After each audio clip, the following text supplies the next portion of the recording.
Suivez-nous dans le premier. Petit mémo sur le premier arrondissement.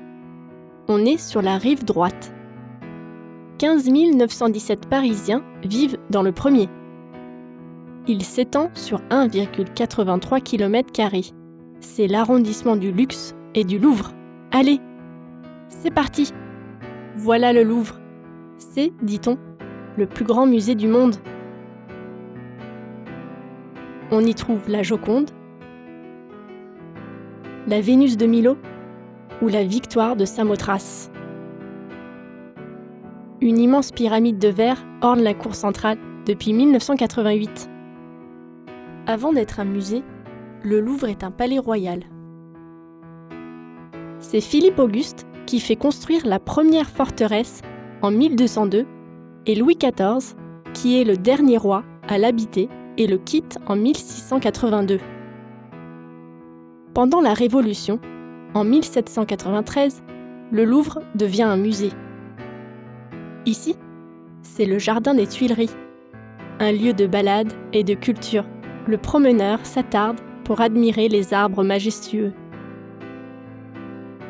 Tiens, regardez ces statues du XVIIe siècle, ou encore celles de Rodin. On peut également visiter le musée de l'Orangerie et les célèbres nymphéas de Monet. Passons la Seine sur deux ponts célèbres. Tout d'abord, une passerelle piétonne, le pont des Arts.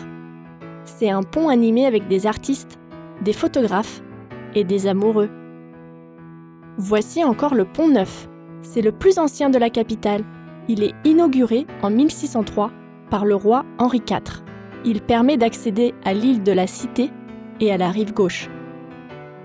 À présent, un petit tour du côté du quartier des Halles. On le trouve à l'emplacement des anciennes halles marchandes. On les surnommait le ventre de Paris. Le Grand Marché est aujourd'hui remplacé par un forum commercial avec ses magasins, ses bars et ses restaurants et une énorme gare souterraine, Châtelet. Depuis 2016, une structure recouvre le tout, un toit immense qu'on appelle la canopée. Nous voilà place Vendôme. Les grands joailliers parisiens y sont installés. Les vitrines scintillent de bijoux, de diamants et de montres de luxe. Petite curiosité, au numéro 13 de la place, on découvre un des maîtres étalons exposé dans la capitale pendant la Révolution. Les Parisiens, en le voyant, pouvaient se familiariser avec le nouveau système de mesure, le système métrique. Mais le premier arrondissement a ses côtés lugubres. La rue de l'Arbre Sec a ainsi un drôle de nom. C'est une vieille rue du Moyen-Âge qui, dit-on, a longtemps abrité une potence pour les pendus.